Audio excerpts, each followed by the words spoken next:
repasando la sesión anterior, ¿verdad? Decíamos que la cosmogonía, es decir, esta forma de entender la creación del mundo o de pensar la creación del mundo del Antiguo Testamento, tiene elementos de las cosmogonías de los pueblos vecinos, ¿verdad? Eso es un elemento fundamental. Israel no es un pueblo aislado. Israel vive en comunión con sus países vecinos, con las culturas vecinas. Y muchas de las formas que utiliza para comunicarse son formas que también utilizaban los pueblos vecinos. Y lo decíamos la vez pasada que conversábamos, por ejemplo, el tema del hombre creado a partir del barro, eso es muy propio de las culturas mesopotámicas o egipcias, donde hay abundancia de agua, no tanto de Israel, que vive en el desierto. Sin embargo, como toman estos elementos, se nutren, ¿verdad?, de las culturas vecinas. Ahí entonces decimos, Israel asume el lenguaje común, ¿verdad?, para transmitir su propia visión de los orígenes. Que, por ejemplo, en nuestras culturas mesoamericanas, el tema maya o azteca creo que es de los hombres del maíz, ¿verdad?, que el ser humano surge del maíz. ¿Por qué? Porque son los elementos que culturalmente están mucho más cercanos. Sí tenemos que decir con mucha claridad que esta forma de ver el mundo del autor sagrado no es la revelación, ¿verdad? Es el lenguaje, el vehículo. Eso creo que tiene que quedar muy claro en todo el tema que están viendo de escritura. Una cosa es el contenido de la revelación y otra cosa es la forma en que se transmite la revelación. Estas formas son estos lenguajes, estos conceptos, esos contenidos culturales. Lo que tenemos que extraer de todo eso es el centro de la revelación. Y el autor sagrado, posiblemente el hagiógrafo, es consciente de estar utilizando estos géneros literarios para transmitir su mensaje. El Nuevo Testamento, por su parte, dice continuidad con el Antiguo Testamento, o sea, no hay una ruptura, no hay momento en que se fracciona y empezamos de cero, empezamos de nuevo, no. El Nuevo Testamento es heredero de toda la cultura del Antiguo Testamento y nos va a afirmar en continuidad con el Antiguo Testamento que Dios es el creador de todo lo que existe. Ahora, ese concepto lo transmite el Nuevo Testamento como el Antiguo Testamento. Que Dios es el arquitecto y es el dueño del mundo, ¿verdad? Posiblemente primero es la idea de que Dios domina, es el que domina sobre todo el mundo. Y bueno, ¿por qué domina sobre todo el mundo? Domina sobre el mundo porque fue el que lo creó, fue el que lo diseñó, el arquitecto fue el que lo creó y por lo tanto lo domina. A diferencia de las culturas circunvecinas, lo vamos a ver ahora con el tema de la creación de la nada, a diferencia de las culturas vecinas de Israel, Dios no crea a partir de materia preexistente, sino que crea de la nada y sobre todo crea a través de su palabra, ¿verdad? Sobre todo el primer relato que encontramos en el Génesis de la creación, y dijo Dios, hágase tal cosa, y eso se hizo, y dijo Dios, hágase esto, y eso se hizo. Y a partir de ahí, como la creación es obra de Dios, que ha salido de la mente de Dios, del corazón de Dios y de las manos de Dios, la creación se convierte entonces en un camino para que nosotros podamos encontrarnos con Dios. Un camino que nos va a llevar hasta Dios. Porque viendo la obra de la creación podemos pensar en el Creador. Viendo la belleza de la creación podemos pensar en la belleza del Creador. Viendo el orden de la creación podemos pensar que quien lo ideó y quien lo creó es un Dios que vive en el orden, en la lógica, en la razón, en la inteligencia. La creación entonces es camino hacia Dios. Pero, decíamos también la semana pasada, el Nuevo Testamento nos da algunos elementos de novedad. Pasamos de una visión teocéntrica, es decir, donde Dios es el centro, ¿verdad?, el monoteísmo propio del Antiguo Testamento, a una perspectiva cristocéntrica. Ahora Cristo es el centro de la creación. Para Pablo, en los himnos cristológicos, todo se hizo por medio de Él, todo se mantiene en Él y todo tiende hacia Él. Es la fuente, es el desde Cristo se crea, es la meta, todo tiende hacia Cristo, a la recapitulación en Cristo, a que Cristo sea puesto por cabeza de todas las cosas. Y Cristo también es el mediador de la creación. Por medio de Él fueron creadas todas las cosas, celestes y terrestres, visibles e invisibles. El Nuevo Testamento ahora sí nos va a aportar también otro elemento importante ¿Cuál es el fin de la creación? ¿Para qué Dios hizo el mundo? ¿Para qué Dios creó todas las cosas? Bueno, Dios creó todo, Dios hizo el mundo para que el ser humano se divinizara. Es decir, para que el ser humano, criatura, se pareciera cada día más a su creador. Y entonces la historia, la creación, como un elemento fundante de la historia, se convierte en el proceso, la creación, toda ella, el proceso mediante el cual el ser humano se va divinizando, es decir, se va haciendo cada vez más como su creador. La encarnación y la salvación, la Pascua, el nacimiento de Cristo y la Pascua, es quien le devuelve a la creación la posibilidad de divinizarse. Cuando el ser humano había estropeado, destruido, afeado la obra de la creación por su pecado, por el abuso de su libertad, tema que vamos a ver posteriormente, entonces Dios, por medio de la encarnación y de la muerte y resurrección de Cristo, le devuelve al ser humano la posibilidad de alcanzar esa divinización para la que fue creado. Por eso Cristo, desde el Nuevo Testamento, es la clave para entender el mundo, es la clave para entender la vida, es la clave para entender la historia y es la clave para que nos entendamos nosotros mismos como seres humanos. Quiero entender el mundo, quiero saber para qué es la vida, quiero entender el sentido de la historia, quiero conocerme a mí mismo. Bueno, el misterio del ser humano y de todos sus cuestionantes solo se esclarece en el misterio del Verbo encarnado. Decía Kant, ¿verdad? Uno de los filósofos que espero que hayan visto con Franklin, que el ser humano se hace 4 preguntas fundamentales en esta vida. ¿Quién soy? ¿De dónde vengo? ¿Qué sentido tiene la vida? ¿Para qué estoy en este mundo? Son preguntas fundamentales que todos los seres humanos nos vamos a hacer. Tienen que ver con el origen, de dónde vengo, tienen que ver con el ser, quién soy hoy, y tienen que ver en hacia dónde voy. Y dentro de esas preguntas, porque existe el mal, porque existe la muerte, dentro de todo. Y todo ese misterio que nos preguntamos los seres humanos acerca de nosotros, desde el Nuevo Testamento, en la perspectiva de la creación, entendemos que solo se esclarece a través del misterio del Verbo encarnado. Sí, hasta ahí estamos todos muy claros. Sí, padre, no hay problema. Correcto, padre, muy bien. Ok. Sí, padre, Luego, sí, claro, de acuerdo. ¿quién? Si alguno de esta parte que hablamos y de lo que pudo leer tiene alguna duda, en ese momento la podemos tratar de resolver.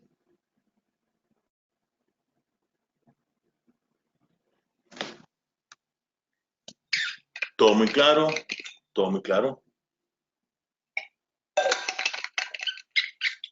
Tal vez, padre, no sé si Sí. me estoy adelantando o no, pero en la lectura hubo 2 palabras que no entendí para nada, aunque las busqué. Ok, Era, dígame. el término parenético y... Ay, Dios, hay otra palabra ahí. Bueno, parenético fue uno que busqué, no lo encontré. Ah, bueno, y aquí está lo otro, el término apocatástasis. Ese tampoco lo entendí. Ok. Ok. Parenético, tiene que ver con el mensaje moral. Uh-huh. Vamos a ver, es la consecuencia moral para la vida, para el comportamiento que nosotros deducimos de los principios de la revelación. Por ejemplo, si yo digo que Dios creó el mundo y todo lo que existe de la nada y que todo subsiste en él, entonces de ahí yo puedo deducir una parénesis, ¿verdad? Puedo hacer una parénesis, es decir, una deducción de mi comportamiento moral. Yo tengo que vivir plenamente dependiendo de Dios, porque yo no soy el ser necesario, yo soy un ser contingente, yo dependo de Dios. La felicidad del ser humano está en que descubra que ha sido creado por Dios. Entonces, son las conclusiones morales que podemos sacar a partir de la revelación. ¿Hasta ahí estamos claros? Ajá. Perfecto, gracias. Ok, y la apocatástasis, ¿verdad? Si me decís dónde está para poder ubicarte bien la palabra en el contexto, todavía mejor. 34, ¿En qué página del libro la leíste? página 34, en la página 34, donde dice Ok. doctrina de la creación de la fe de la iglesia. Crea orígenes en la creación eterno y en la apocatástasis. Ok. En la página 34, ¿estás seguro? Perdón, 35. Ok. Espérese para ver. 35. Ah, ok, sí. Tiene que ver entonces con el final de los tiempos. Ujú. Ok. Orígenes crea en la creación desde la eternidad, ¿verdad? Hecha en la eternidad. La creación, para Orígenes la creación prácticamente es eterna. Ajá. Tiene dificultades con el concepto de creación desde la nada. Y la apocatástasis tiene que ver con los acontecimientos finales, la destrucción final de todo lo que existe. ¿Ok? Sí, gracias, padre. Okay. Ok. ¿Alguien más hasta aquí? Ok. Seguimos entonces. Yo les había pedido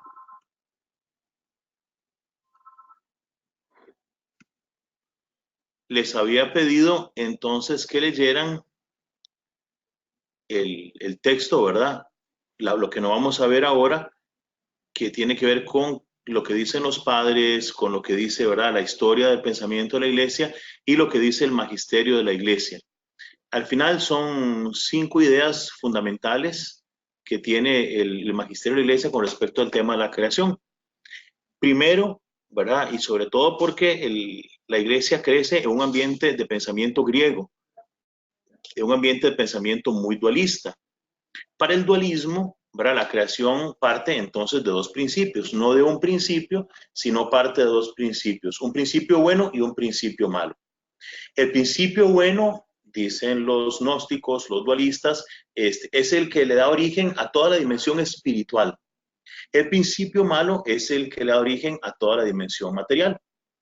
Entonces, el mundo ha sido creado por estos 2 demiurgos, uno bueno, uno malo. Es más o menos lo que el yin yang, ¿verdad?, a nivel de dualismo, pero distinto a esto, lo que el yin yang, esas figuras, ¿verdad?, que es una bola como partida a la mitad, blanca con un punto negro, negro con un punto blanco, que siempre tiende a pensar en equilibrio entre 2 fuerzas, que son las que crean el mundo, las que sostienen el mundo, el equilibrio entre 2 fuerzas opuestas. Bueno, el dualismo, eso es un pensamiento dualista. Este dualismo gnóstico, que está tan presente en la cultura griega, de la cual, ¿verdad?, en la cual surge la iglesia, pensaba eso, un principio bueno, un principio malo. Lo espiritual es bueno, lo material es malo.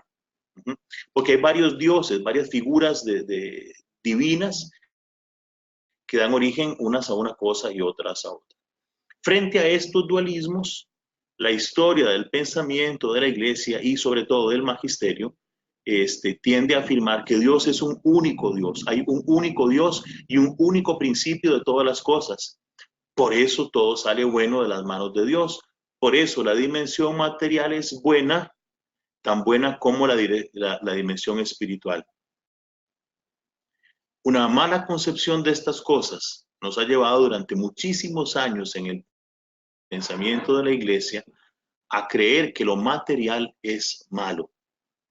Y entonces es todo lo terrible que pasamos, sobre todo en la Edad Media, en muchos pensadores cristianos, en muchos santos en nuestra historia de la iglesia, que tienden a ver la dimensión material como algo negativo, como algo malo.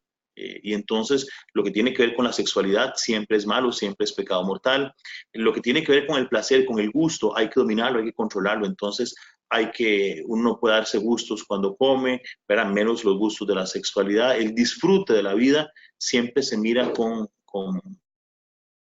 pesimismo, con maldad. Porque estamos muy influenciados por este dualismo en el cual surge la iglesia, ¿verdad? Después de Vaticano II hemos intentado limpiarnos un poco de esta concepción dualista, gnóstica, maniquea del mundo, de la vida y del pensamiento de la iglesia. Pero a nivel de magisterio, ¿verdad?, porque eso es lo que pasa en el común de los fieles. No siempre el común de los fieles cree lo que dice el magisterio de la iglesia, sino que hay una catolicidad en el mundo, ¿verdad?, que a veces dista mucho de lo que el pensamiento de la iglesia oficial dice. Hay muchas catolicidades en ese sentido, unas más cerca del magisterio y otras más lejos del magisterio. Bueno, frente a esto, este dualismo, la unicidad de Dios. Dios es el único Señor, el único Dios, y de Él surge todo, y por eso todo es bueno. La otra idea, ¿verdad?, es la exclusión de toda materia preexistente. El magisterio de la Iglesia es muy claro al decir que Dios crea todo de la nada, a partir de la nada.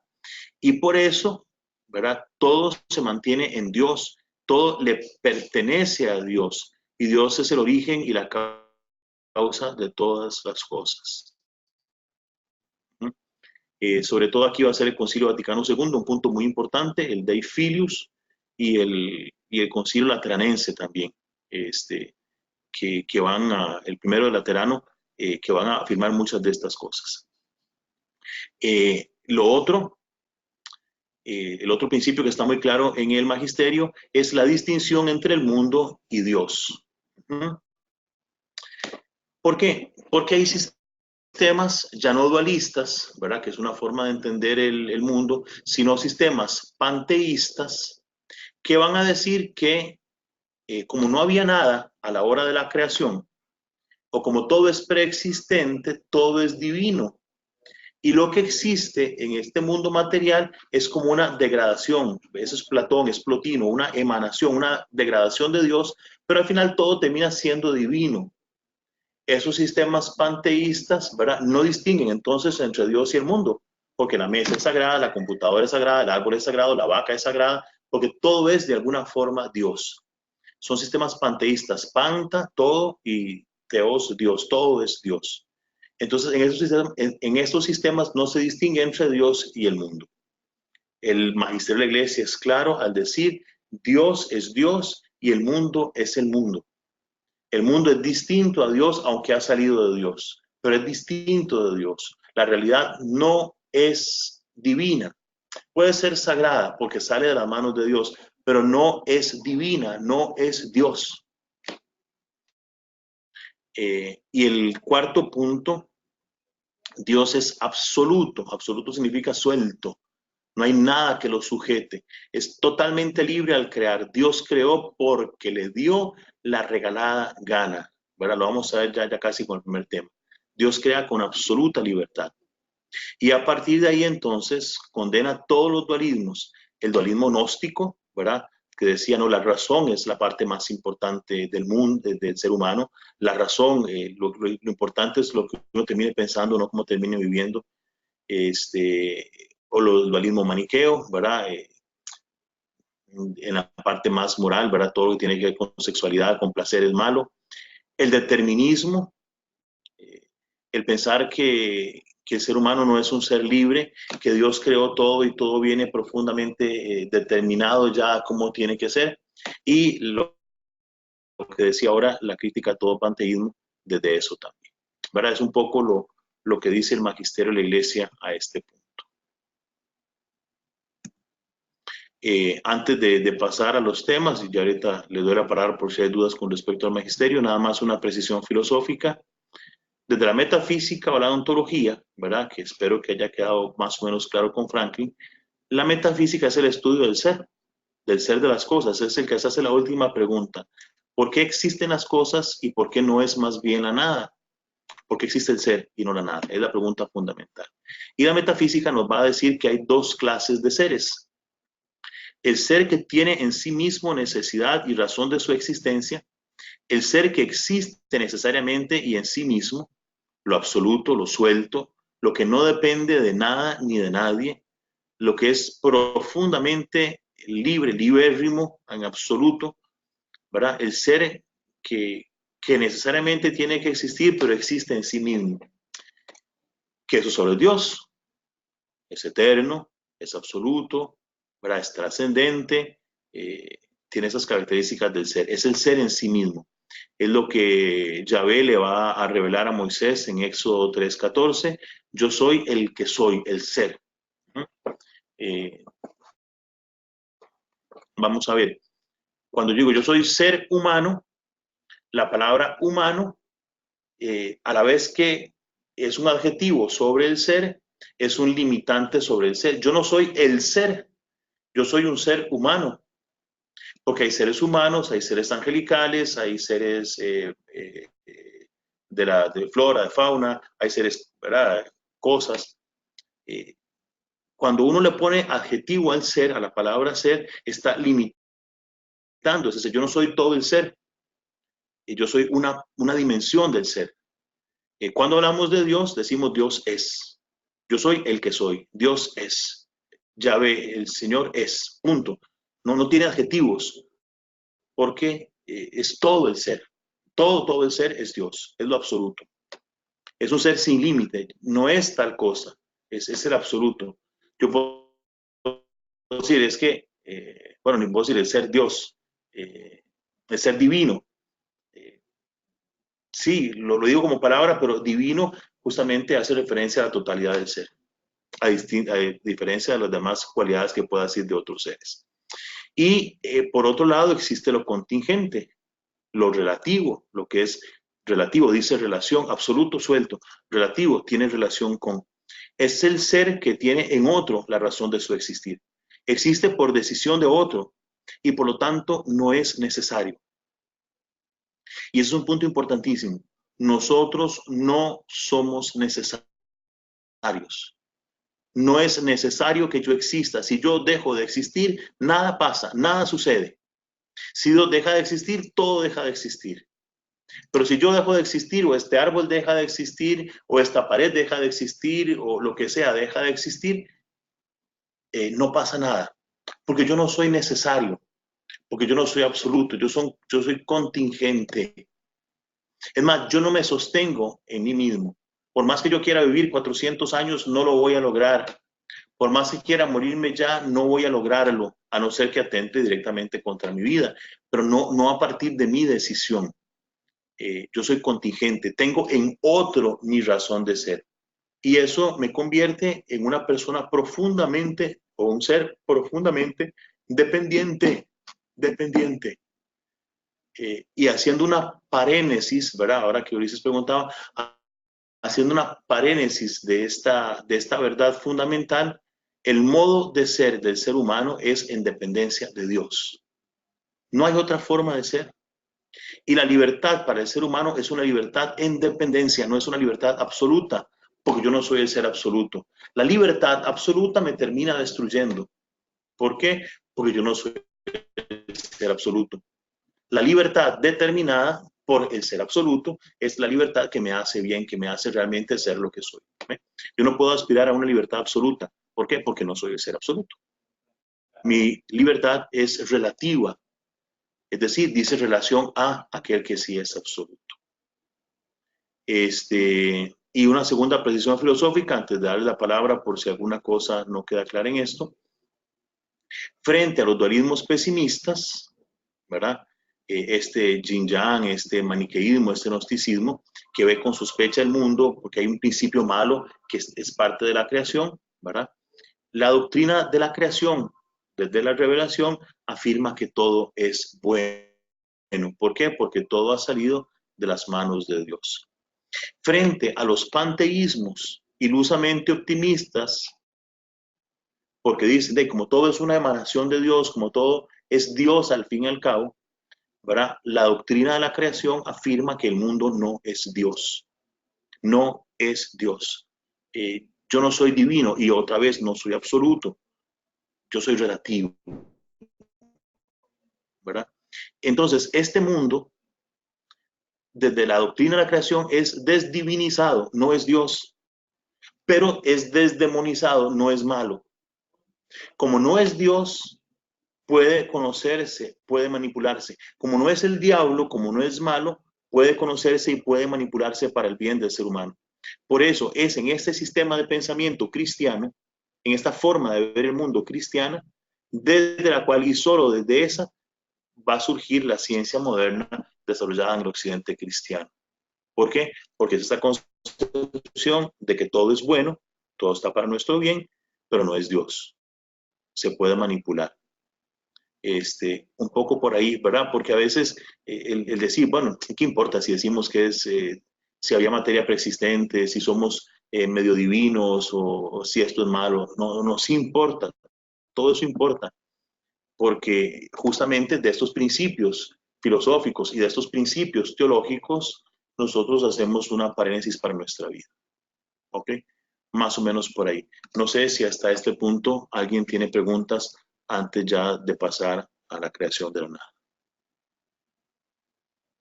Padre, tal vez por una cuestión digamos, de afinar términos a la hora de compartir, predicar o enseñar. Ahora que estamos hablando y que se ha mencionado esta cuestión del emanatismo, he escuchado en algunas homilías el término el amor emana de Dios. ¿Ese término es correcto usarlo así o mejor ya no? Usar sí, Dios, no hay ningún problema. Ajá. No hay ningún problema. Okay, sí, okay. No habría ningún problema, Ulises, ¿verdad? Porque de alguna forma, ¿verdad? Vamos a ver, los términos que utilicemos siempre van a ser términos que se predican no en un sentido unívoco, ¿verdad? En una sola forma, sino en un sentido análogo. La mayor parte de nuestras palabras tienen un sentido análogo, es decir, no tienen un único sentido. ¿Qué sé yo? Un madrazo, ¿verdad? Un hijo de putazo. No tiene un sentido unívoco. Puede significar un insulto para una persona o puede significar también una expresión de cariño. Puede ser simplemente una interjección para hablar de susto. Puta, ¿verdad? Uno se asusta. Entonces, las palabras no son unívocas. Hay ciertas cosas en que nosotros deberíamos precisar muy bien el lenguaje. Porque sí puede rayar entre lo dogmático y lo herético, ¿verdad? Lo correcto y lo que es incorrecto. Pero esa vamos a ir aprendiendo poco a poco. Si yo entiendo al decir que el amor emana de Dios para decir que el amor sale de Dios, brota de Dios, está bien. Que mi amor tiene que ser reflejo del amor de Dios, está bien. Pero no que mi amor es divino, ¿no? Mi amor es creado, ¿verdad? Porque es esta criatura que soy yo la que termina amando. Ok, gracias.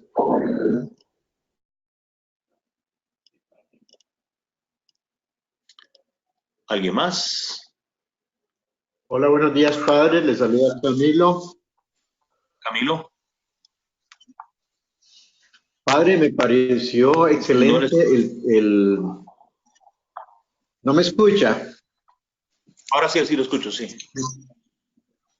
Sí, cuando habla de la adjetivación de la frase el ser humano y que Dios no amerita adjetivo, me pareció muy buena la explicación en el sentido del absolutismo de Dios.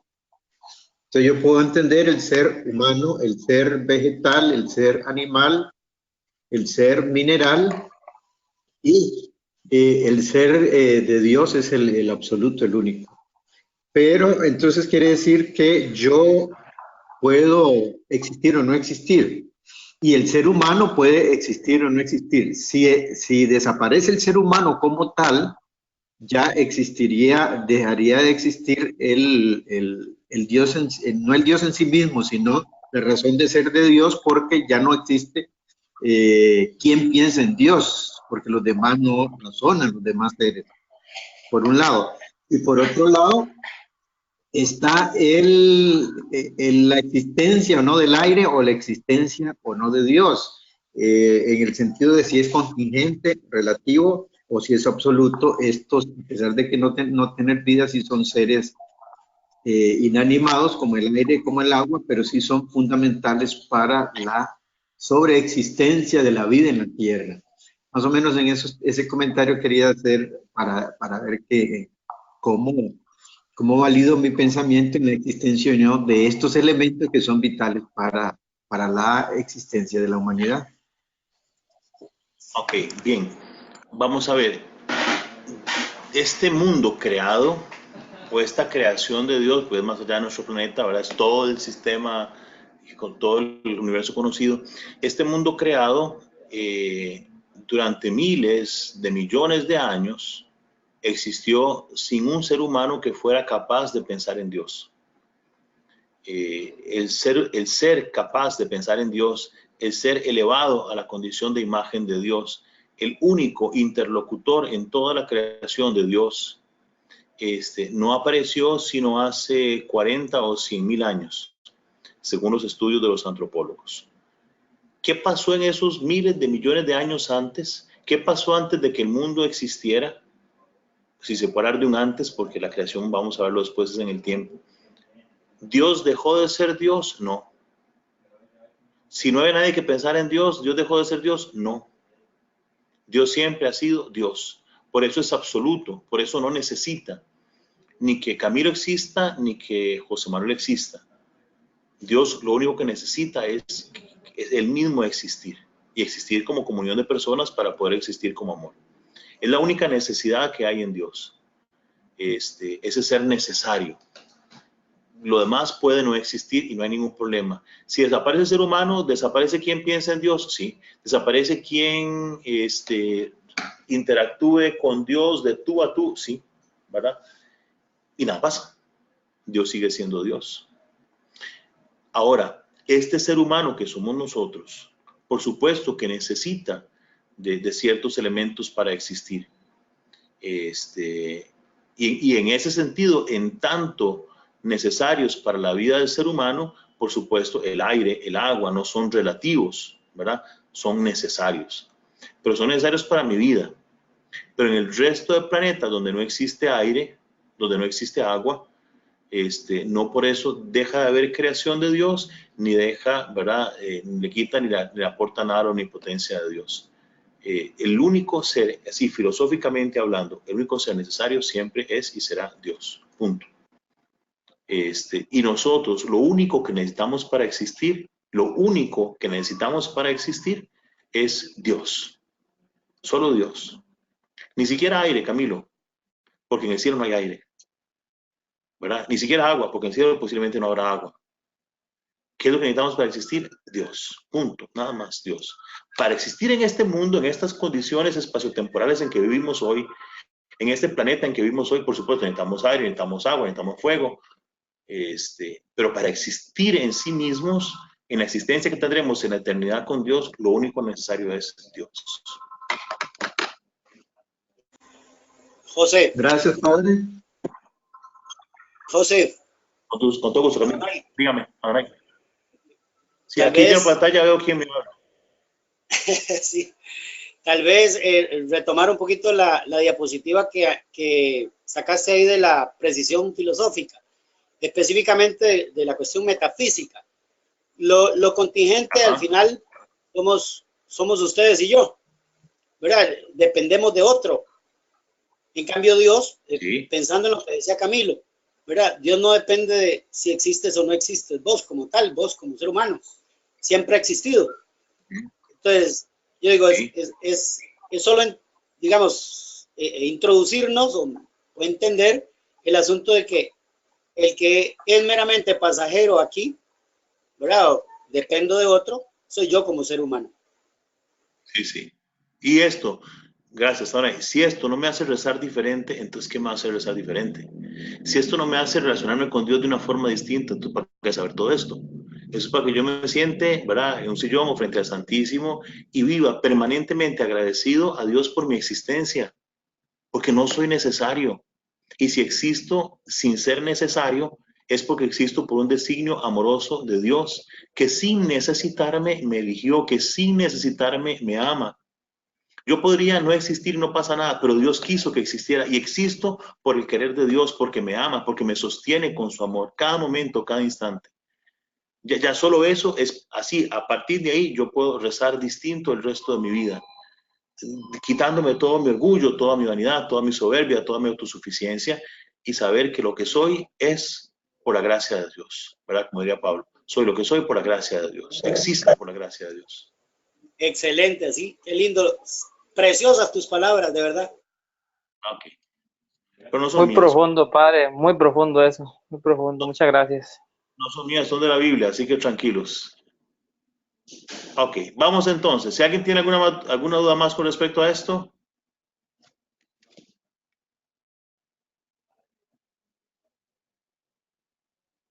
Ok, vamos entonces. Vamos a tratar de ver dos temas teológicos estos hoy, creación libre, creación de la nada. Y el próximo viernes, el próximo sábado que tengamos lección, creación en el tiempo, creación continuada y el fin de la creación. Bien, creación libre. ¿De dónde partimos? ¿Podría Dios no haber creado todo lo que existe que no sea el mismo? ¿O necesariamente Dios tuvo que crear lo que existe fuera de él? Es decir, ¿podría Dios no haber creado todo lo que no sea él? ¿O Dios tuvo necesidad de crearnos? Sobre todo porque, y si quieren lo planteamos desde otra perspectiva para poder entenderlo más claro. El Padre pudo haber no engendrado al Hijo. El Padre, la primera persona de la Trinidad, tenía necesidad de generar al Hijo. El Padre y el Hijo tenían necesidad de expirar la persona del Espíritu Santo.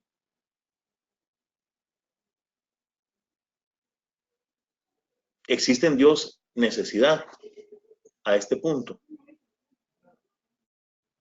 ¿Qué les parece? Ahí podemos hablar.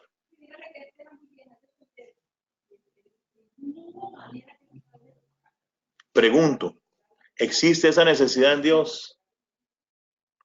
O ya todos me conocen, 15 asistentes. No existe, siento que padre. no, padre. No existe. Yo siento que no, Padre, que no existe esa necesidad porque Dios tuvo que enviar a su Hijo a la tierra por la gran desobediencia y el pecado a lo que fue consumido. Voy, Camilo, más para atrás. El Padre en toda la eternidad tuvo necesidad de engendrar al Hijo, indistintamente de que hubiera creado después todo lo que existe y nos hubiera creado a nosotros. En la eternidad, el Padre tuvo necesidad de crear al Hijo. El Padre y el Hijo tuvieron necesidad de expirar la persona del Espíritu Santo. Eso lo van a ver con Henry en el curso, ¿verdad?, del misterio de Dios. No sé si por dónde van, pero tenía necesidad Dios de crearse, de crear las personas divinas. Yo, padre, diría que no. Ok, no. ¿Alguien dice que sí? Creo que no, porque ya existía. Ya existía la palabra en el principio. Padre. Sí. Sí, no sé si la necesidad, pero podría ser que sí por la revelación, porque de qué manera nos hubiera revelado su palabra si no es a través de Jesucristo. Antes de Jesucristo. Sí, adelante, Maru. Para mí no por necesidad, sino porque quiso hacer. Padre, para mí, buenos días, para mí sí, porque si en el proyecto de él estaba la creación humana, él tenía que ir planteando todo desde el principio, acomodarlo, de manera que saber que no piensen en la creación. No piensen en la creación. Quítense la creación de lado. Quítense la creación. Okay. No piensen okay, solo en sí mismo. Ok, si no fuera así, sí padre, entonces, si no fuera así, entonces él no tendría necesidad de hacer eso. Entonces sería un no. Yo diría que sí por la revelación, padre. No, quítese la revelación, quítese la creación, no. Ok. En la eternidad de Dios. Para mí no, porque él es un ser absoluto. Ok. Mal no interpreté el texto. Me parece que hay una parte que menciona, que estoy buscando, no la encontré, que Dios en su Trinidad, de manera intratrinitaria, se satisface a sí mismo. Entonces, si Dios tuviese necesidad, Él en sí mismo es capaz de satisfacerse. Justo. No tendría necesidad de crear nada por fuera. Justo. El Padre tiene necesidad de engendrar al Hijo, porque si no, no sería padre de nadie. Para que haya padre, tiene que haber un hijo. Entonces, necesariamente, si decimos que Dios es padre, necesariamente en Dios, en la eternidad, hay necesidad de un alter, de un otro, que es el Hijo. Y si Dios es amor, necesariamente tiene que ser amor trinitario, ¿verdad? Porque el amor en sí mismo es difusivo, y el amor entre el Padre y el Hijo no se puede quedar en sí mismo, sino que tiene que difundirse hacia afuera. Luego, en Dios hay necesidad de existir como Padre, como Hijo y como Espíritu Santo, como Trinidad amorosa. Ya no es necesaria una cuarta persona de la Trinidad, porque el amor entre dos se manifiesta hacia afuera, se difunde en la existencia de un tercero, que es el Espíritu Santo. Por eso no podemos aumentar la necesidad de que entonces son tres que se aman y tienen que, no. El Padre ama al Hijo, el Hijo ama al Padre, el Padre ama al Espíritu, el Espíritu ama al Hijo, el Hijo ama al... ¿verdad? En esas procesiones, en esas procedencias internas de Dios, ¿verdad? Que el Hijo procede del Padre, que el Espíritu procede del Padre y del Hijo, en esas procesiones internas de Dios se satisface la necesidad de Dios, ¿verdad? De crearse como Trinidad. Perdón, de crearse no, de existir como Trinidad. Dios no se crea, perdón, hay una imprecisión importante que no admite este lenguaje análogo, sino que es unívoco. ¿Ok? Perdón, al decir entonces que Dios tiene una necesidad de crear, ¿verdad? Al Hijo o todo lo que está fuera de él, no le limito no le limito como todopoderoso, como omnipotente. Al decir que tiene una necesidad como tal. No.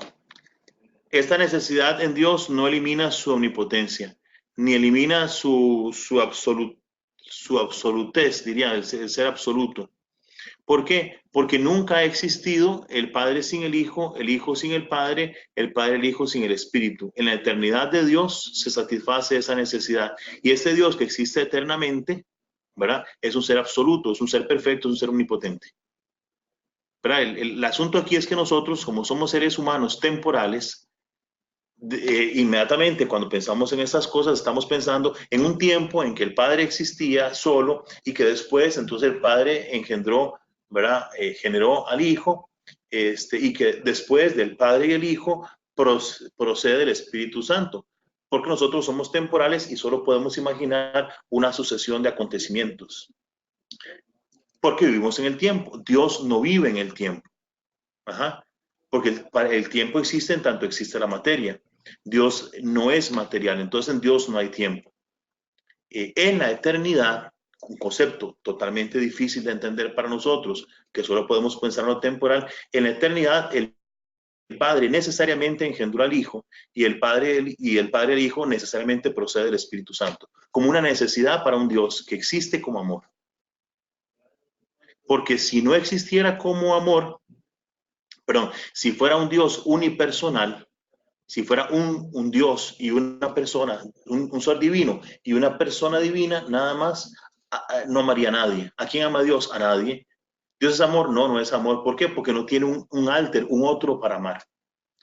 Entonces, para que Dios sea amor, necesariamente tiene que existir en una trinidad de personas, para que sea amor. ¿Verdad? Si usted quiere pensar ya en un Dios distinto al que se nos ha revelado, ya no hay ningún problema. El Dios de los judíos es un único Dios y una única persona. Ese Dios, el Dios de los judíos, no necesariamente tiene que ser un Dios amoroso. Es el que es, ¿verdad? Yo soy el que soy, punto, el que es, punto. ¿Verdad? El Dios del Nuevo Testamento, ese sí tiene otra definición filosófica. Dios es amor. Pero para que sea amor, este Dios trinitario necesariamente tiene que existir como trinidad de personas. Okay, ya les adelanté media clase de Henry para que lleguen con un 100 a esa clase. Hasta aquí estamos. ¿Me siguen? Sí. Sí, muchas gracias. Padre. Padre. Sí, Camilo. Este es un concepto importantísimo para nosotros y todos los creyentes, porque pienso, y sin temor a equivocarme, que tenemos el concepto de que existe el Hijo a partir de la concepción en la Virgen María. Y eso hay que tenerlo claro en el caso nuestro, de que no, de que existe existe el Hijo tan viejo, si le podemos ubicar en el tiempo, como existe Dios, y por tanto como existe el Espíritu Santo. Y cuando uno se pone a pensar en estos términos del tiempo, es importante aclararlo, y esto nos ha quedado muy claro en el término de la existencia de las tres divinas personas. Ok. El único que existe en el tiempo, ¿verdad? Para precisar más, para que ya vayan con un 110 a la clase de Henry, el único que existe en el tiempo es Jesús, el Verbo encarnado, ¿verdad? El Verbo es eterno, existía desde siempre, el Hijo existe desde siempre, pero ese Hijo que asume una naturaleza humana en Jesús, ese sí empezó a existir hace 2000 años, no existía en la eternidad. La encarnación, ese Hijo encarnado llamado Jesús, ese sí empezó a existir en el tiempo. Ok. Entonces vamos a la siguiente pregunta. Ok, vamos a la siguiente pregunta. Si Dios es amor, si el amor es difusivo, dice Santo Tomás, ¿verdad? El amor es salida fuera de sí. ¿Tenía Dios necesidad de crear algo fuera de él? Ahora sí pregunto, ¿verdad? Ya dijimos que Dios tiene necesidad al interno de generar una persona y otra, ¿verdad? De proceder uno del otro. En la interioridad, en la intimidad de Dios, en lo intratrinitario de Dios, hay necesidad, ¿verdad?, de que proceda uno del otro para que sea amor. Ahora, este Dios que en sí mismo tiene necesidad de generarse, tenía necesidad de fuera de sí crear.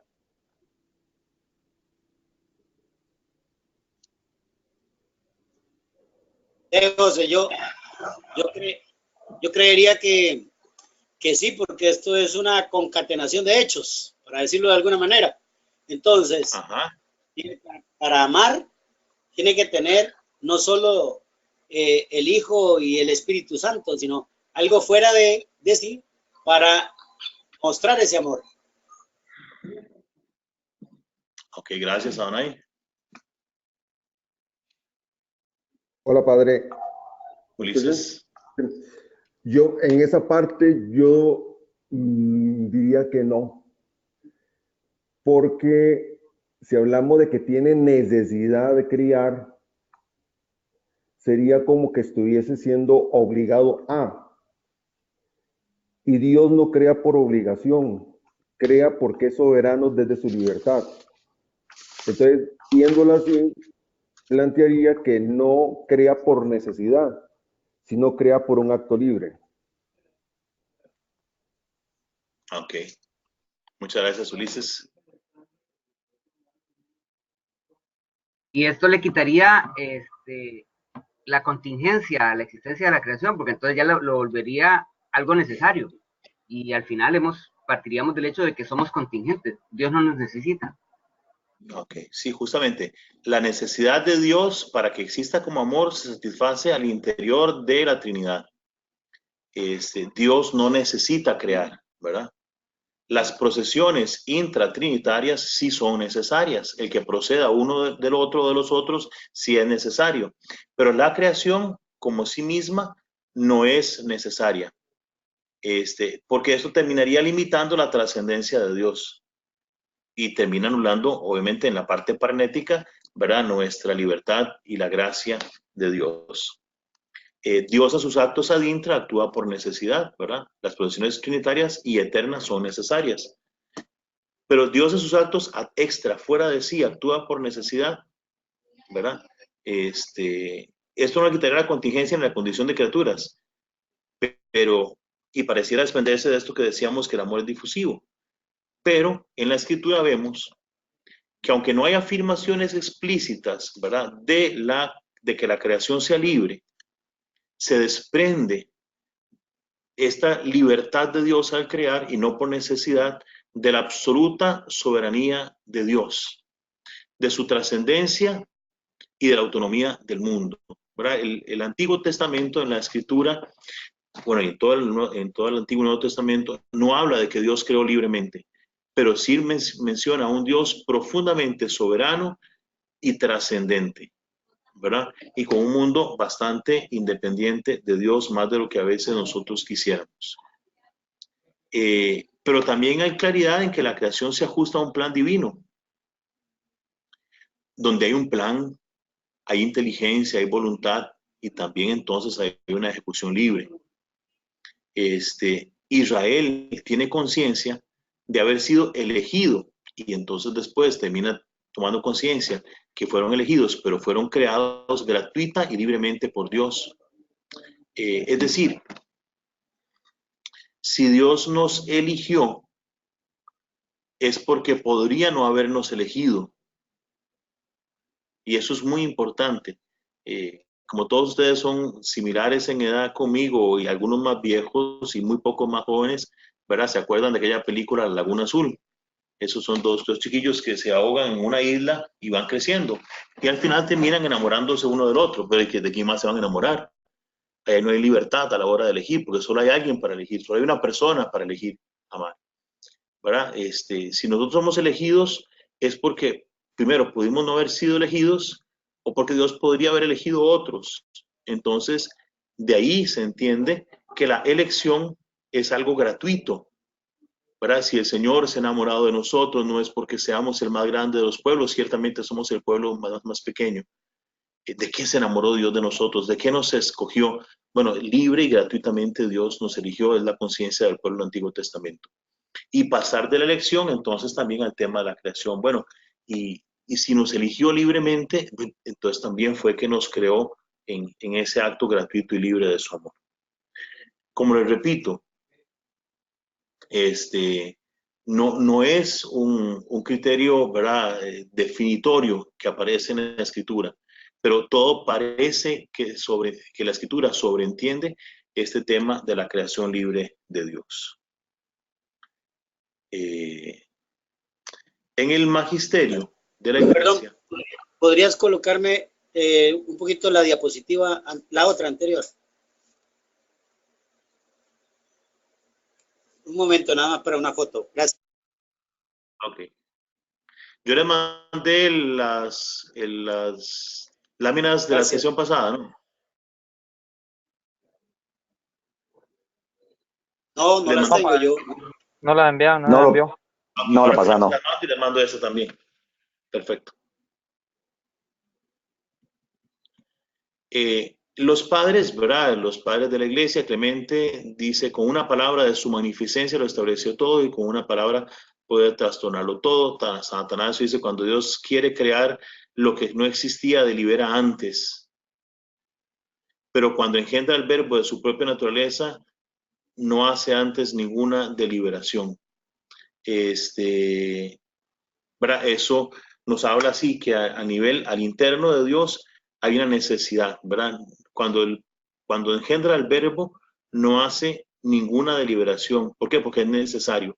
Pero cuando crea lo que no existe, entonces sí hay una deliberación. Es decir, si hay una decisión. Y si hay una decisión es porque es un acto libre de Dios. Y luego nos va a decir el Concilio Vaticano I sobre el Dios creador de todas las cosas. Okay. Dice la Iglesia Santa, Católica y Apostólica y Romana cree y confiesa que hay un solo Dios verdadero y vivo, creador y Señor del cielo y de la tierra, omnipotente, eterno, inconmensurable, incomprensible, infinito en su entendimiento, voluntad y en toda perfección, ya que Él es una única sustancia espiritual singular, completamente simple e inmutable. Debe ser declarado distinto del mundo, en realidad y en esencia, supremamente feliz en sí y de sí, e inefablemente excelso por encima de todo lo que existe o puede ser concebido aparte de él. Pero esto es una del Concilio Vaticano I. Cada palabra que está ahí está puesta pensando en algo.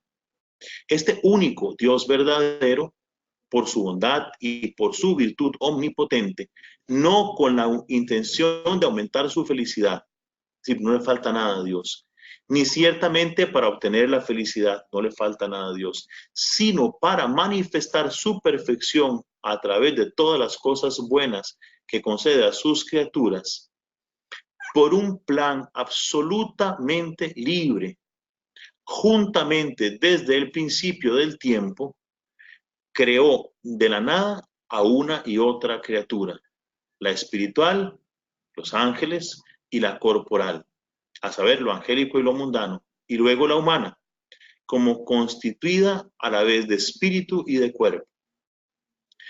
Todo lo que Dios ha creado lo protege y gobierna con su providencia, que llega poderosamente de un confín a otro de la tierra y dispone todo suavemente. Todas las cosas están abiertas y patentes a sus ojos, incluso aquellas que ocurrirán por la libre actividad de las criaturas. ¿Verdad? Todos los temas que vamos a ver en esos 5 temas de la creación libre, la creación, la conservación de la creación en el tiempo, todo eso está expresado en este texto del capítulo 1 del Concilio Vaticano I, que es una condensación de del magisterio de la Iglesia en torno a la creación. Bueno, por ahí dice, por un plan absolutamente libre. En latín, creo que aparece diciendo, liberrimo consiglio suo, ¿verdad? En un acto de profunda libertad de Dios. Desde una libertad externa, ¿verdad? Porque no había nada antes, y desde una libertad interna, porque su amor difusivo se resuelve en el tema intratrinitario. No necesitaba crear, ya era amor y podía seguir siendo amor, y ha sido un Dios amor en la eternidad, antes de la creación.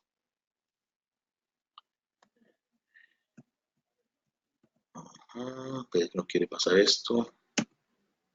¿Qué significa esto?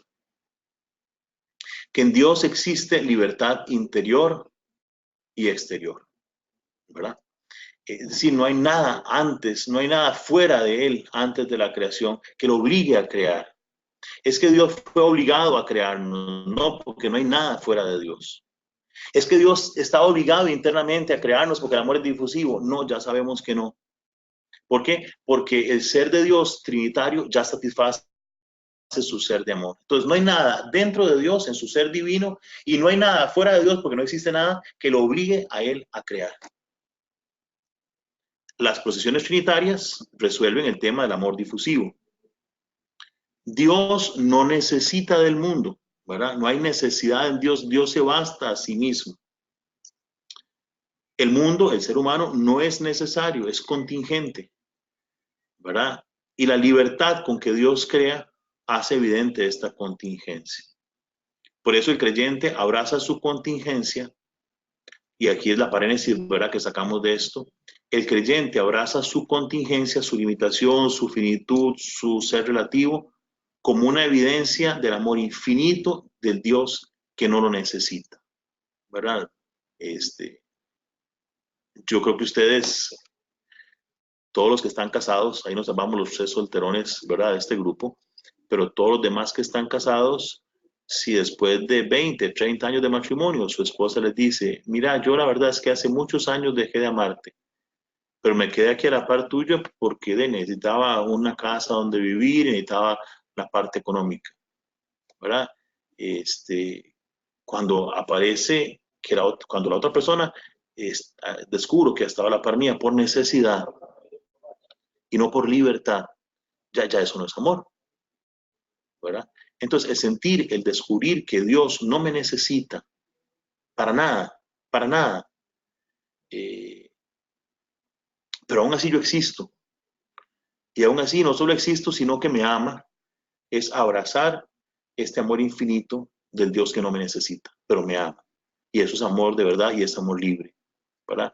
Y ahí encontramos tantas expresiones tan perversas, tan heréticas, si lo quieren, tan ofensivas del amor infinito de Dios, ¿verdad? Como la gente que dice, pero vaya a misa, dele a Dios una hora de su vida, dele a Dios una hora de su vida. ¿Para qué le va a dar a Dios una hora de su vida?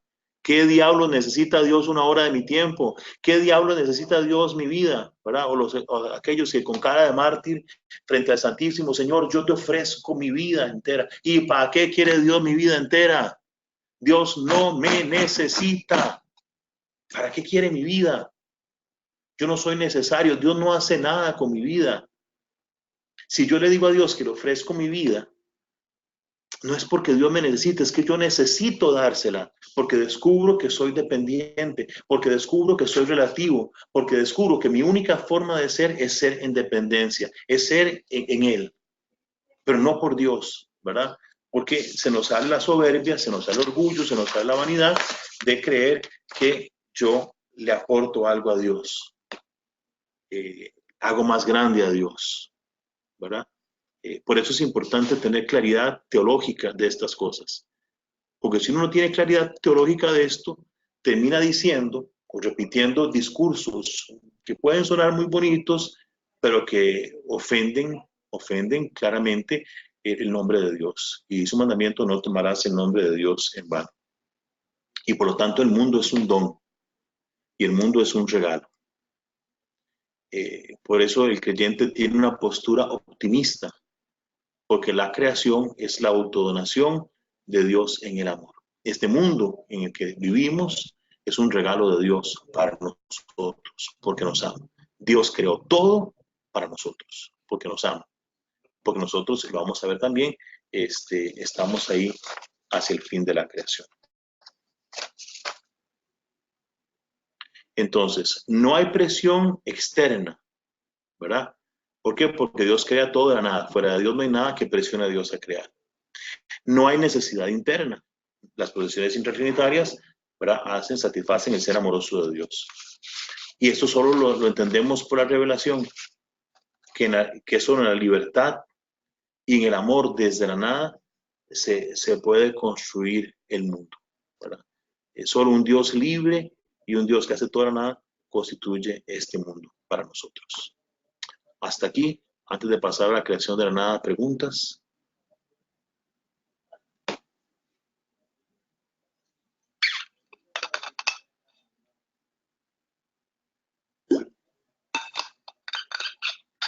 Es complicado eso, hablarle a una cámara, pero bueno.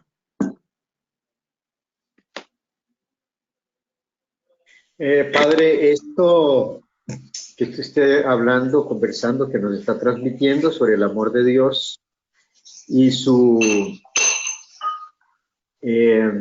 no recuerdo el término ahorita, pero si hacemos una analogía con nosotros los que somos padres, debemos verlo como el amor que le tenemos a nuestros hijos y los educamos, los hacemos crecer, los preparamos para el futuro, es esperando a nada a cambio, ¿verdad? Ya el muchacho ya creció, ya se hizo profesional, ya se hizo trabajador, se hizo técnico, y yo no espero nada de él, simplemente que sea feliz, que sea una persona de bien y que sea lo mejor para esta humanidad y para que siga extendiendo el reino de Dios en la tierra.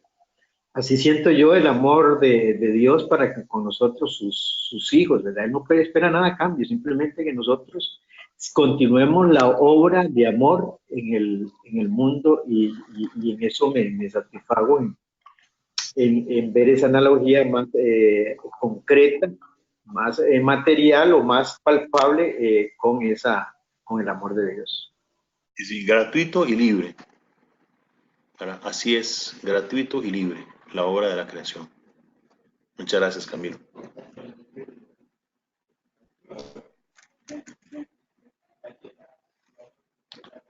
¿Todo muy claro?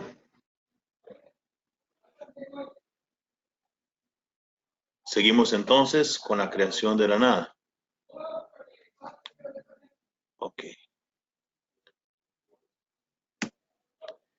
Bien. Este tema, ¿verdad? Como decía, leamos ahora el Concilio Vaticano I, que Dios creó de la nada. Aparece por primera vez en la Escritura en el texto de 2 Macabeos 7:28, como una derivación del monoteísmo y de la soberanía absoluta de Dios. Es la primera vez que en la Escritura aparece el concepto creado de la nada. Y es importante conceptualizar lo que aparece acá en Macabeos, porque el libro de los Macabeos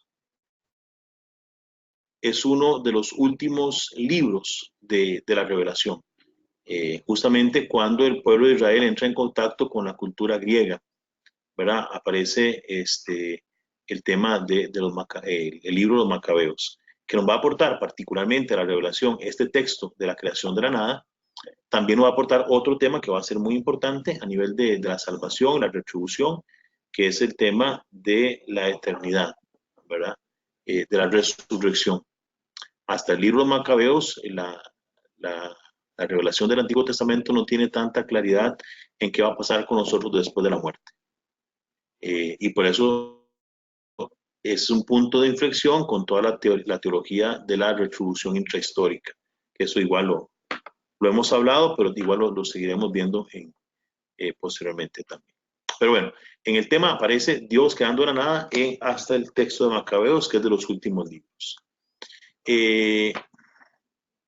Hay un texto, ¿verdad?, que es muy complejo para afirmar esto, porque en el libro de la sabiduría, que también es un texto que pertenece a este mismo periodo de contacto con la cultura hebrea, Sabiduría 11:17 dice, ex amorphos giles, Dios creó todo de la materia informe, de materia informe creó Dios todo, que es el mismo concepto que nos vamos a encontrar en los textos de la creación del Génesis. En el principio era el caos, ¿verdad? Y no encontramos en los libros del Génesis a un Dios creando de la nada, más bien a un Dios que de la materia que estaba ahí preexistente, Dios empieza a separar aguas, empieza a separar tierras, en el Génesis no se ve a un Dios creador de la nada, sino a un Dios acomodador de lo que ya preexistía.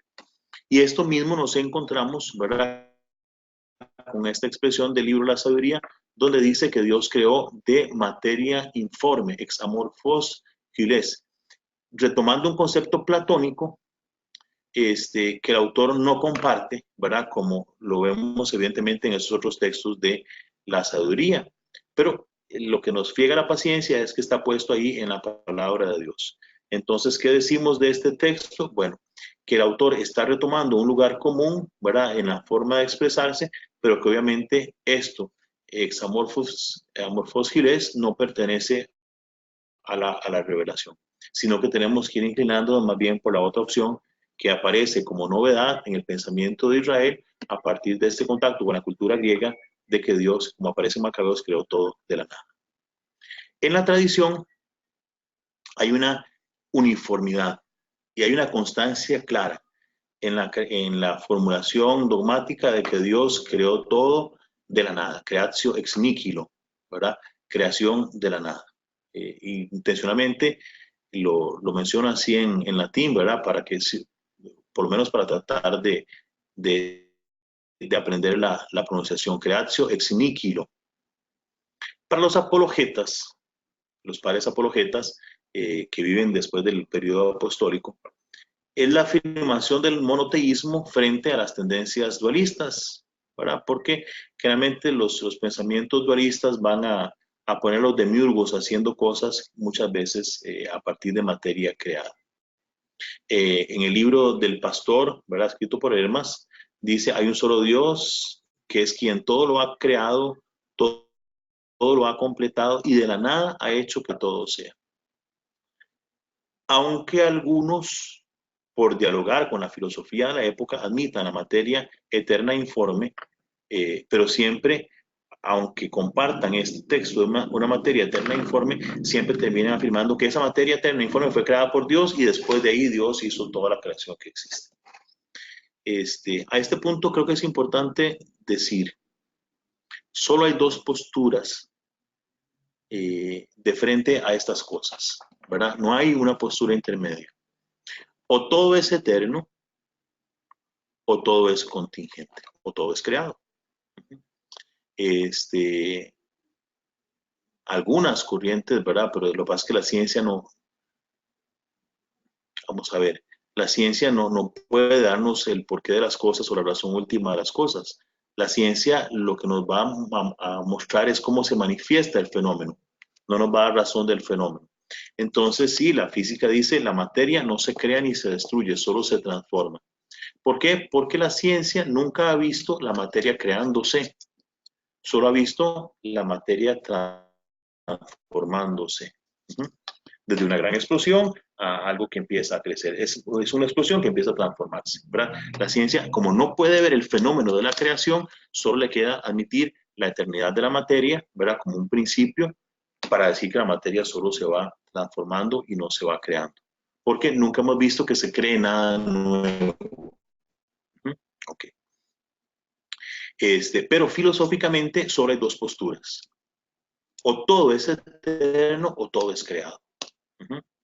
Nosotros los cristianos afirmamos que el Dios que sí es eterno, ¿verdad? Siempre algo eterno, siempre tiene que haber algo eterno, algo necesario, algo absoluto, para nosotros ese es Dios, que este Dios que sí es eterno, que sí es absoluto, que sí es increado, que sí existe desde siempre y para siempre, en un momento determinado hizo que todo existiera.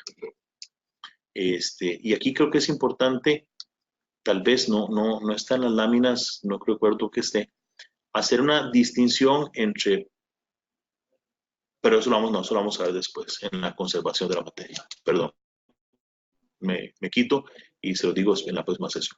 Ok, por ahí vamos. El magisterio de la iglesia, otra vez, vamos al mismo texto que leímos anteriormente, el Vaticano I, pero vamos al segundo párrafo, porque el primero ya lo leímos.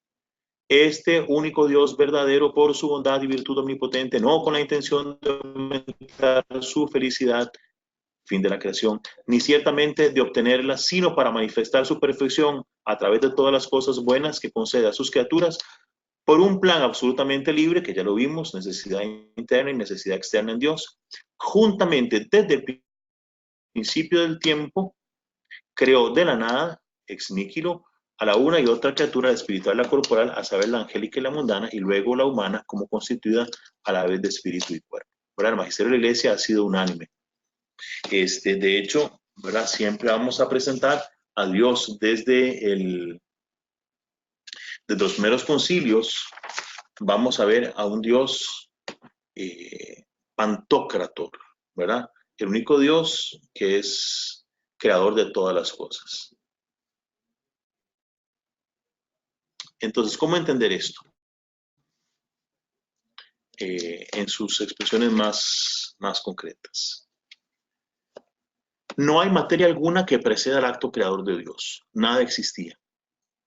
Todo fue creado por Dios de la nada.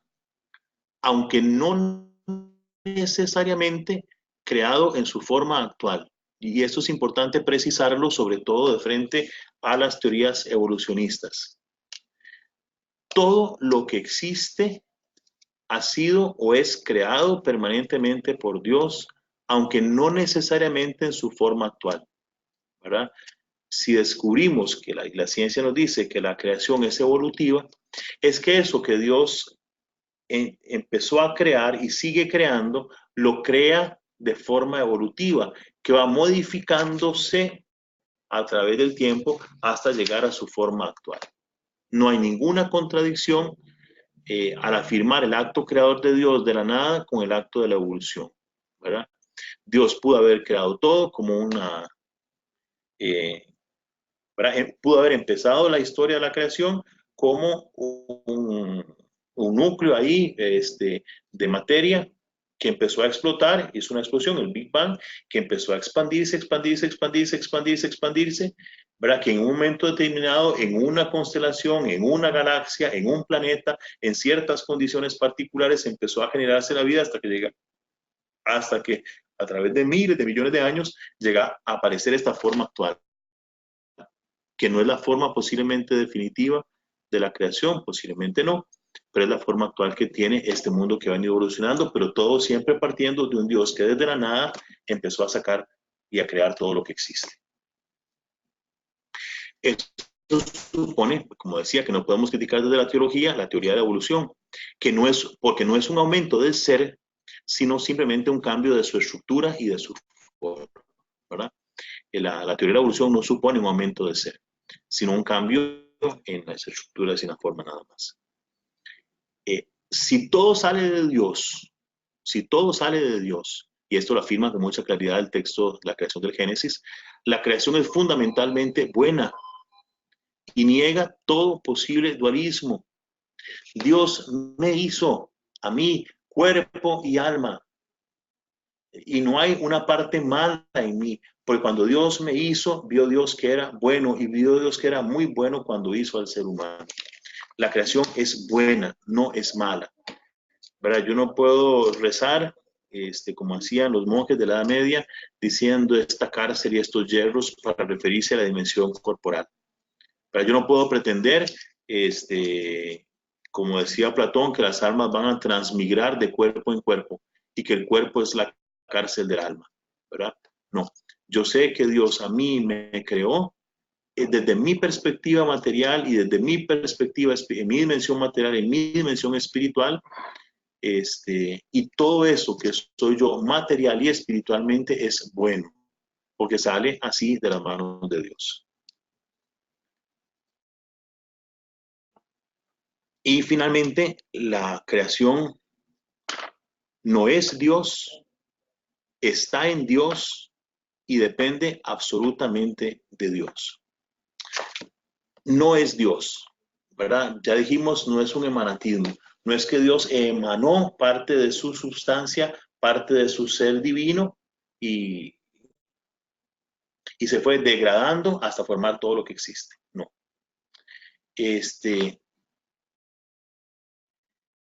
La creación no es Dios, pero está en Dios sin ser de Dios y dirigida permanentemente a Dios y por lo tanto dependiendo permanentemente de Dios. Y hay un par de palabras que no aparecen en el texto que estamos leyendo, pero creo que son importantes y nos pueden dar alguna idea. Panta significa todo y panteísmo, para todo es Dios. Pero nosotros más bien creeríamos en el panenteísmo y en el paneisteísmo. ¿Qué significa esto? Pan, todo, en, dentro, y teos, Dios. Todo está dentro de Dios, pero sin ser Dios. Panenteísmo. Todo está en Dios, dentro de Dios. Nada está fuera de Dios. Pero aunque está dentro de Dios, no es Dios ni se confunde con Dios. Esa es una perspectiva desde la cual entender la creación, todo lo que existe. Pero también la entendemos desde otra lógica. Paneisteísmo. Todo se dirige hacia Dios, sin estar fuera de Dios. Eis significa hacia. Todo, pan, eis, hacia, teos, Dios. Paneisteísmo. Todo se dirige hacia Dios, pero no porque Dios está ya lejos de nosotros y nosotros aquí lejos de Él. Nos dirigimos a Dios sin dejar de estar en Dios, pero estamos en Dios sin ser Dios. Como no somos Dios, nos dirigimos hacia Dios, pero no nos dirigimos hacia Dios como quien está fuera de Dios porque estamos dentro de Dios. ¿Cómo se resuelve y cómo se entiende todo esto? Eso, mis queridos hermanos, va más allá de nuestra comprensión y es un dato de fe. No somos Dios, estamos en Dios y vamos hacia Dios. ¿Que puede haber alguna contradicción lógica en estos términos? Sí, pero justamente por eso cuando hablamos de Dios y de su revelación, hablamos de una revelación del misterio de Dios. Misterio no como algo oculto e incognoscible, sino como algo que siempre va a superar nuestra capacidad de comprenderlo en toda su dimensión. Estamos en Dios sin ser Dios, vamos hacia Dios sin estar fuera de Dios, porque no podríamos existir fuera de las manos de Dios que nos sostiene permanentemente en la creación.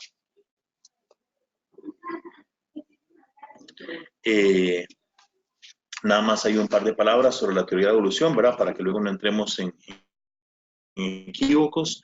La teoría de la evolución es una noción científica de un discurso descriptivo para decir cuándo y dónde aparecen las cosas. Es una teoría científica. La doctrina de la creación es una noción no científica, metafísica, de un discurso explicativo, ya no descriptivo, sino explicativo, para decir por qué es lo que existe y no la nada, ¿verdad? De la concepción metafísica. ¿Por qué existe la creación y no más bien la nada? Y nosotros explicamos desde esta noción metafísica, desde la doctrina de la creación, lo que se nos ha revelado. Por eso no puede haber contradicción entre una cosa y otra, porque no estamos en el mismo plano epistemológico o de conocimiento. La teoría de la evolución es una noción científica y la doctrina de la creación es una noción metafísica. La doctrina de la creación, por lo tanto, es compatible, ¿verdad? La doctrina de la creación es compatible con una visión fijista y estática. que dice Dios creó todo de la nada, así como está actualmente. Dios creó a don Adán, Dios creó a doña Eva, Dios creó el jardín del Edén, Dios creó este mundo, así tal cual. Esa visión fijista, estática, es una visión, es una perspectiva, es una teoría sobre la creación de las cosas. Bien, la doctrina de la creación dice, esto que fue así, Dios salió de las manos de Dios, que es lo que queremos decir, y por lo tanto todo es bueno. Pero también la doctrina de la creación, como noción metafísica explicativa, también es compatible con la visión evolutiva y dinámica, ¿verdad? La acción creadora de Dios permanente, haciendo que el ser dé estos saltos ontológicos para que se vayan creando las especies y pase de una célula eucariótica, una procariótica a una eucariótica, a un organismo unicelular, a un organismo pluricelular, y así va desde el agua hasta la tierra, de la tierra la evolución, los mamíferos, los primates y luego el ser humano. Y ahí vamos, ¿verdad? Esta evolución dinámica, evolutiva, también es compatible con la doctrina de la creación. Ambas, la visión fijista o estática o la evolución evolutiva dinámica, son compatibles con la doctrina de la creación. Ninguna de las dos es un dato de fe. Si usted quiere creer en Adán, crea en Eva, crea en todo lo que quiera. Esa es su opción científica, no de fe. Si usted quiere creer en la evolución, crea. Es su opción científica, no de fe. La opción de fe significa, no importa cómo empezó todo, Dios está detrás y Dios sostiene todo. ¿Verdad? Entonces, ¿qué decimos de la creación de la nada? Ex nihilo, que nada es fuera de Dios, ¿verdad? Y nada condiciona a Dios para crear. No hay nada previo a Dios. Muy bien. Hasta aquí, entonces, preguntas. Padre, me queda una duda con la lámina anterior, porque con el concepto este del fijismo o el fijismo, porque más bien lo había entendido que esta corriente de pensamiento es más bien contraria a la evolución, en el sentido de que precisamente por plantear que todo lo que existe al día de hoy existe tal como fue creado anteriormente. Entonces, inclusive debate que los fósiles que se han encontrado de especies ya extinguidas no son especies que han evolucionado el día de hoy, sino que son simplemente especies que existieron en su momento, desaparecieron, pero que no tienen ninguna vinculación evolutiva. Entonces, me queda la duda de ese aspecto, de esa correlación posible con la evolución. No, vamos a ver. Es una correlación con la doctrina de la creación, ¿verdad? La visión fijista y estática es una teoría sobre la creación. La visión evolutiva darwiniana es una teoría sobre la creación. Ok, no lo está mezclando. Okay. Sí. Son dos posibles formas de entender cómo fue creado todo, el cómo. Ok. Nosotros desde la revelación, ¿verdad? Entendemos el por qué. Las teorías dicen cuándo y dónde, ¿verdad? La visión fijista dice, bueno, hace, no sé, y sacan las cuentas si quieren desde la Biblia, hace 20.000 años, 30.000 años, Dios creó todo lo que existe, ¿verdad? La visión evolutiva dice, hace miles de millones de años, Dios hizo explotar una materia ahí en el Big Bang, y a partir de ahí se creó todo. Ambas perspectivas son posibles sostener, o son posibles acoplar a la doctrina de la creación, ¿verdad? Porque la Biblia y la revelación no nos va a decir el cuándo y el dónde, sino el cómo y el por qué. Ok, perfecto, gracias, padre. ¿Sí me explico? Gracias. Perfecto. ¿Alguna otra pregunta?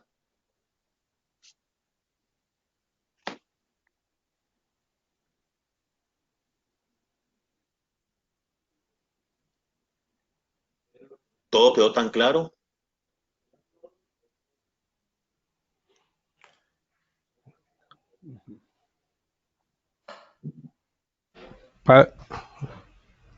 Para una aclaración, entonces esas dos, la visión fixista y la evolutiva, para nosotros los creyentes, el cristiano no tiene, o sea, no son debemos entenderla, pero no debería de complicarnos, por decirlo de alguna manera, pues no es nuestra forma de verla.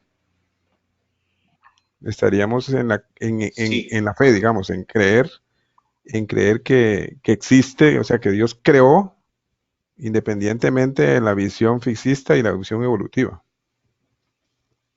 Nosotros decimos que Dios creó, y a partir de que Dios creó, creó de la nada, creó por amor, creó libremente, sostiene todo en sus manos, ¿verdad? Todo lo que podemos decir de la que sabemos. Ahora, ¿cómo creó? ¿Verdad? O más bien, ¿cuándo creó y de dónde aparecen las cosas? Eso, una visión fijista, que ya eso no tiene que ver con, ¿verdad? Porque no es nuestro campo teológico. Una visión fijista dice, todo salió de las manos así tal cual dice Génesis. Un día, 8 días, y así el ser humano nunca evolucionó y nada, o sea, es una posibilidad, sí, es una posibilidad. La otra posibilidad es creer en la evolución, es la otra posibilidad, pero son posibilidades científicas, ¿verdad? Eso es la ciencia. Y en nosotros, como cristianos, ¿verdad? No optamos por una perspectiva científica como gente de fe. No optamos como totalidad, ¿verdad?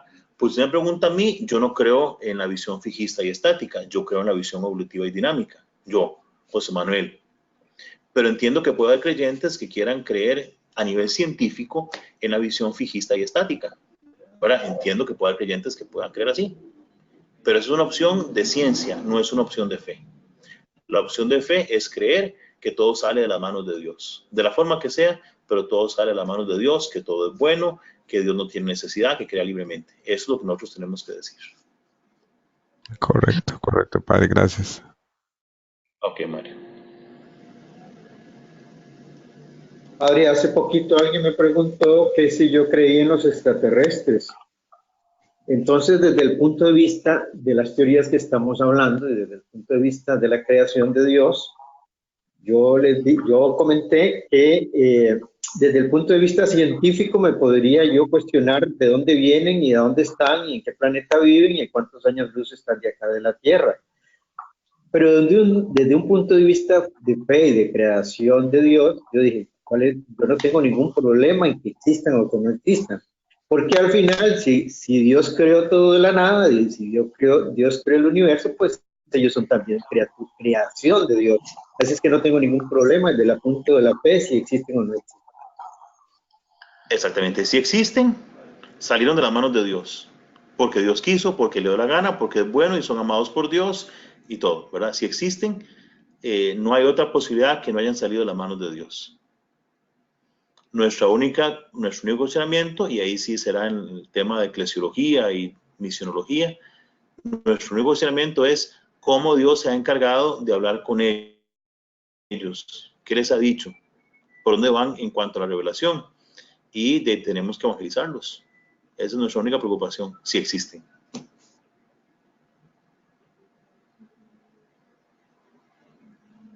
Padre, volviendo a la creación ex nihilo, hay una frase latina, por lo menos lo había leído en un libro de teología hace muchos años, que dice ex nihilo nihil fit, de la nada nada puede surgir. Y he visto que se pueden usar, bueno, algunos ateos la usan precisamente para negar la existencia de Dios, aduciendo de que la nada nunca surge nada.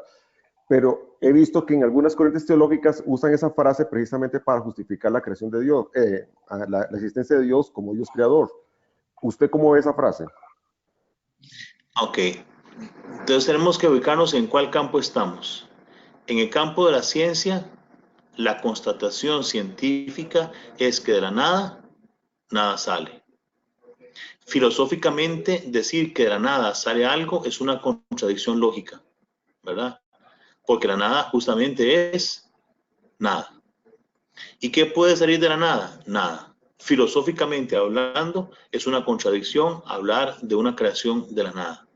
Científicamente hablando, es una imposibilidad hablar que de la nada surja algo, porque nunca nadie ha visto nada surgir o algo surgir de la nada. ¿Qué es lo que nosotros entendemos desde la revelación? ¿Verdad? ¿Qué es lo que entendemos desde la revelación? Que no había nada solo Dios, entonces ya Dios es algo, ¿verdad? Justamente, Dios es algo. Dios no es nada. No es que no existía nada, existía algo que es Dios. Pero este Dios, vamos a ver, no agarra una parte de sí y la hace, ¿verdad? Porque la creación no es Dios.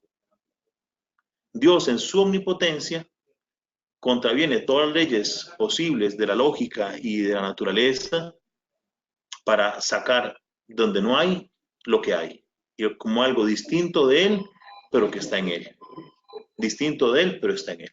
Entonces, nosotros llegamos con cierta humildad frente a lo que la revelación nos dice y nada más nos hincamos y adoramos, porque hay momentos en que nuestra razón no puede entender, y no puede entender no porque entremos en un pensamiento fácil, es que es incomprensible, filosóficamente es incomprensible, racionalmente algunas cosas, como que de la nada salga algo. Pero no tenemos otra opción que decir que esto fue así, porque si no tendríamos que decir que salió de Dios, y entonces eso nos llevaría a decir que la creación es Dios, ¿verdad? Por eso cuando uno dice es que el emanantismo de Plotino, de Platón, es que la noción de la materia eterna de los gnósticos, son opciones muy serias, racionalmente son muy serias, e incluso racionalmente hablando, si yo no tuviera el aporte de la revelación, posiblemente en mi razonamiento lógico, o tendría que decir que todo es Dios, o que, ¿cómo sería? O que todo es Dios, sí, panteísmo, o que todo es eterno. Nada es Dios, todo es eterno. ¿Verdad? Porque son las únicas opciones lógicas. ¿Qué pasa? Que nosotros hemos recibido de Dios una palabra que jamás podríamos producir por nosotros mismos, y por eso lo entendemos que es revelación, que va mucho más allá de nuestra capacidad de comprender. Entonces, ¿cómo es esto? Hoy llegamos hasta aquí y tenemos que tener la humildad de saber que llegamos hasta aquí en nuestra comprensión de las cosas. Lo que te deseo, Ulises, y deseo para mí y para todos, es que cuando nos muramos, Dios sacie nuestra necesidad de entender lo que hoy no podemos entender. Muchas gracias, padre.